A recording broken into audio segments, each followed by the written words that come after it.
Jesus always makes me chuckle.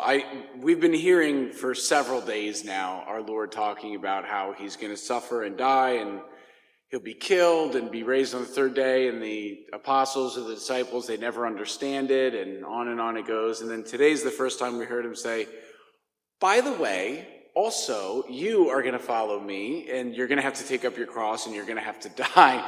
So I just wish I could have seen their faces, maybe one day. The difference between the first and the gospel is not as big as it sounds, right? I mean, Moses is talking about if you want to have life, you have to obey the commandments. And Jesus is talking about death, like you have to give up your life. So they seem as if they're working in different directions, but they're not. I mean, Jesus himself will say, if you love me, you will obey the commandments. What Jesus is saying about this cross that we have to carry is that to follow God's will in the life that we're living today is going to, by necessity, include hardships. And so if all we're in it for is the magic and the promises and all of that, then we're missing the work that God is trying to do. And this is a trap that Jesus knows that we've fallen into since the very beginning. I mean, all the way back in the garden. All God wanted was obedience before he could deliver to them all the things that he wanted to give them.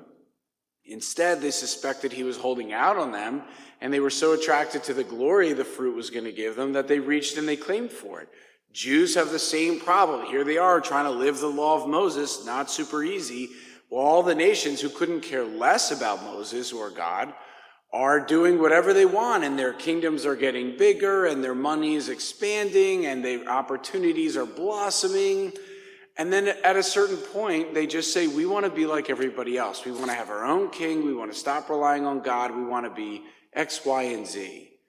And so for Jesus to say, if anyone wishes to come after me, which includes his power, his promises, the fulfillment, everything that they want, he must deny himself and take up his cross daily and follow me.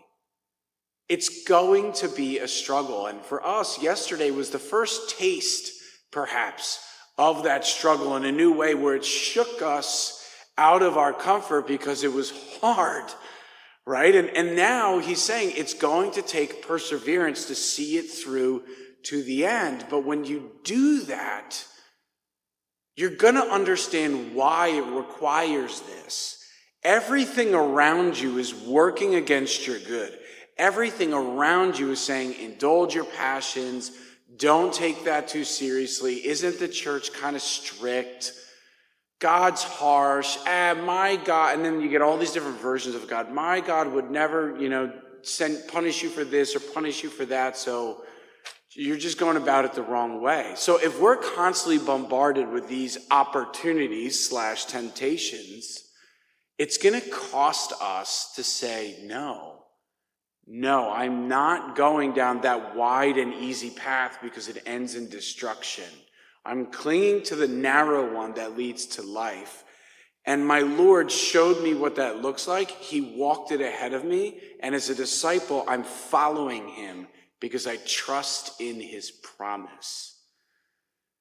That doesn't happen by accident. It requires intentionality. It requires an act of will. And so that's the invitation. That's the choice we make today, now that we've been uprooted from Ash Wednesday, to this day and every day henceforth, whatever it costs, follow the guy carrying the wood of the cross.